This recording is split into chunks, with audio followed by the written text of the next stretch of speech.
What is up, traders, and welcome back to Explain the Charts. Today is October 5th, 2025, and we are taking a deep dive into USDCHF, the US dollar versus the Swiss franc.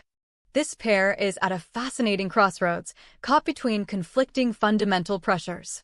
On one hand, we have a surprise dovish turn from the Swiss National Bank, and on the other, a US dollar getting hammered by political turmoil. We're going to unpack all the news and then hit the charts to map out a strategy. First, let's talk about the news, because the headlines have been driving major volatility.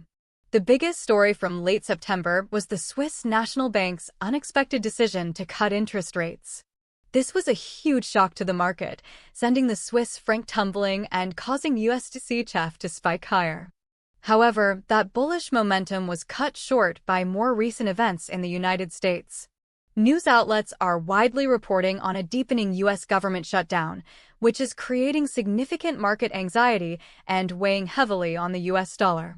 This has caused the dollar index to fall and has dragged USDCHF back down, with reports noting a sharp drop to the 0.7930 area just a few days ago. So we have a classic tug-of-war, a fundamentally weaker franc versus a politically weakened dollar. The key question for traders is, which of these powerful forces will win out? Let's bring up the daily chart to get the big picture. Looking back over the past year and a half, we can see a clear, overarching downtrend for USDCHF. The pair has been making a series of lower highs and lower lows since its peak above 0.91 in May of 2024. This long-term trend is undeniably bearish, reflecting a period of sustained US dollar weakness or Swiss franc strength. We can see the price established a significant multi-year low right here on September 16th at approximately 0.7858. This level is now the most critical long-term support to watch on the chart. Now, let's look at the recent explosive move. Notice this large bullish candle on September 25th. This is the market's reaction to that surprise SNB rate cut we just discussed. The pair surged from around 0.794 all the way to a high above 0.8000. However, look what happened immediately after. The rally stalled. The price failed to hold its gains, and the subsequent candles have been mostly bearish, erasing a significant portion of that spike. This price action tells us that the negative news surrounding the U.S. shutdown quickly overpowered the bullish SNB news. Now let's switch to the hourly chart and zoom in on this recent period of volatility. I'm filtering the chart from September 24th to the present to give us a clearer view of the recent battle. Here you can see that explosive move up on the 25th in much greater detail. Price broke aggressively above the 0.8000 psychological level, peaking around 0.8014. This 0.8014 level is now our key short-term resistance. It's the high water mark that bulls failed to sustain. After hitting that peak, the price action formed a series of lower highs, which is a classic sign of waning bullish momentum. The sellers began to take control, pushing the price back towards the critical 0.8000 handle. Then, around October 1st, we see this sharp acceleration to the downside. This corresponds perfectly with the headlines about the U.S. shutdown deepening. The price decisively broke below 0.8000, which was a major technical and psychological blow for the bulls. The sell-off continued until it found some temporary support around the 0.7925 level. Since that low, the price has been consolidating in a tight range, but remains firmly below the 0.8000 resistance. The short-term trend has clearly flipped from bullish back to bearish. For an even closer look, let's pull up the 15-minute chart for the last trading day, October 3rd.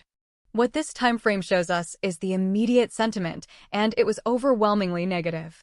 From the start of the session, the pair was in a clear intraday downtrend.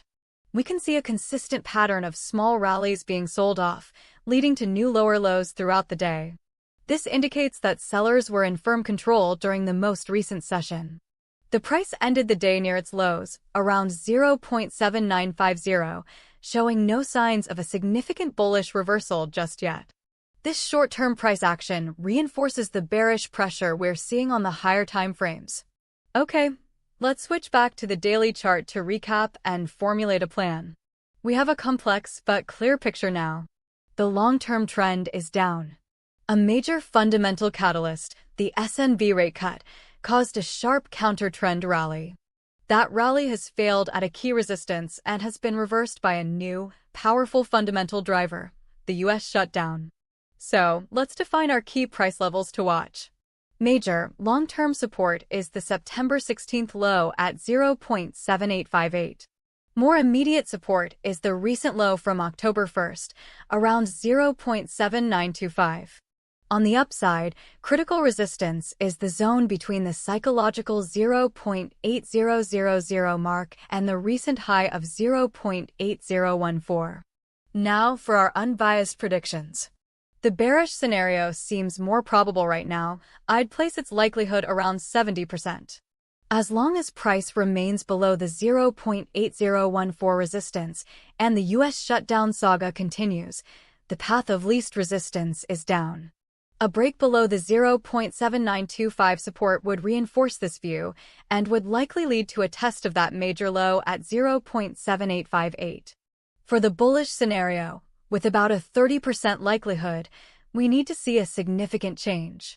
The primary catalyst would be positive news resolving the US shutdown. Technically, we would need to see a strong, decisive break and hold above that 0.8014 resistance level. If the bulls can reclaim that area, it would invalidate the current bearish momentum and could open the door for a move towards the August highs near 0.8100. So, the things to watch are simple. Can the price break back above 0.8014, or will it break down below 0.7925? The answer will likely be determined by the news headlines coming out of Washington, D.C. That's our breakdown for USDCHF. Thank you for tuning in to explain the charts. Please remember, this content is for informational purposes only and should not be considered financial advice. Trading involves risk, and you should always conduct your own thorough research before making any investment decisions.